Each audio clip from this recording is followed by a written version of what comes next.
Chapter 6 teaches us a lot about team fighting.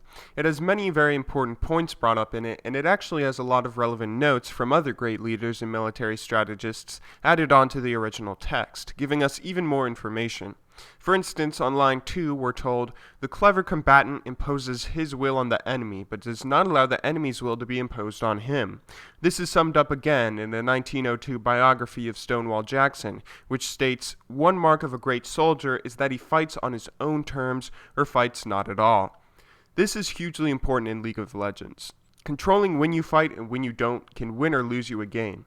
Not fighting in the jungle when the enemy team has an Anivia or Trundle, for instance, is one of the basic important lessons you learn over and over again when playing against those champions. This takes a bit of knowledge. You have to know which team is stronger and which team will win the fight before even making any sort of decision. But as you play more and more, you'll get a certain feeling of who has the momentum, which will help you out in making these decisions. Keep in mind though, this statement, fight on your own terms, doesn't mean always engage before your enemy.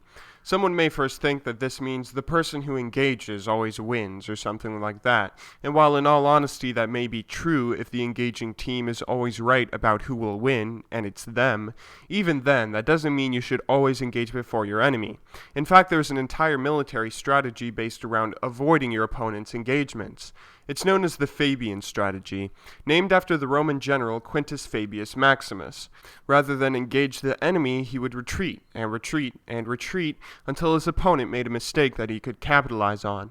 And while it caused some political unrest in his life, we can use it in League of Legends very effectively. If your opponent tries to engage you, especially if you know he has the advantage, just back off, run away.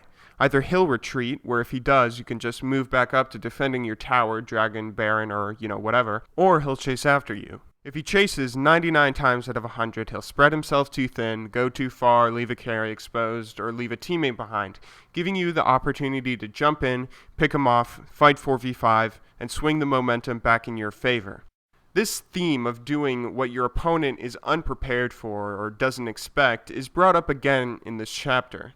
It's pretty much the theme of this entire book. Hence, that general is skillful in attack whose opponent does not know what to defend, and he is skillful in defense whose opponent does not know what to attack.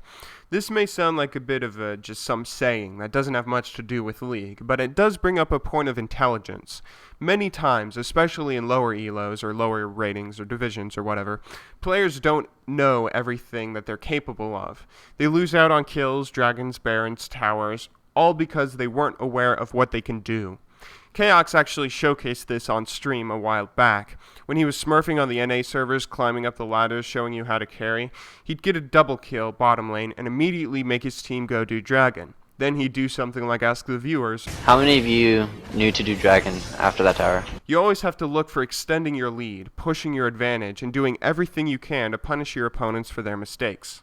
So especially in traditional military warfare, it's hugely important that you know where to focus your men. If you spread them evenly across the battlefield, some places will be over-defended and some places will be under-defended. It's always, of course, much better to focus your army accordingly. If the enemy is attacking you head-on with their entire force, your entire force should be right there to meet them.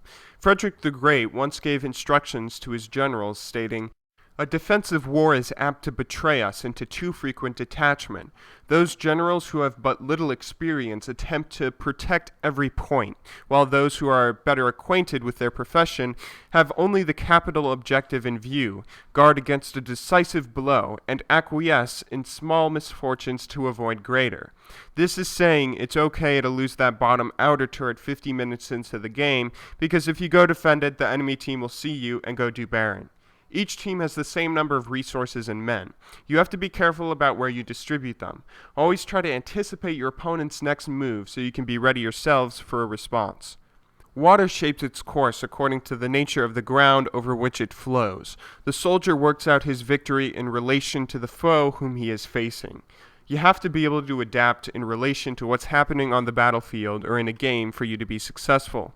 You can't always do the same strategy. React to your opposition and the changing landscape of the fight. If you can do that, learn where to focus your supplies and forces, have the intelligence to take advantage of undefended opportunities, and always fight on your own terms, you'll be much more successful in team fights.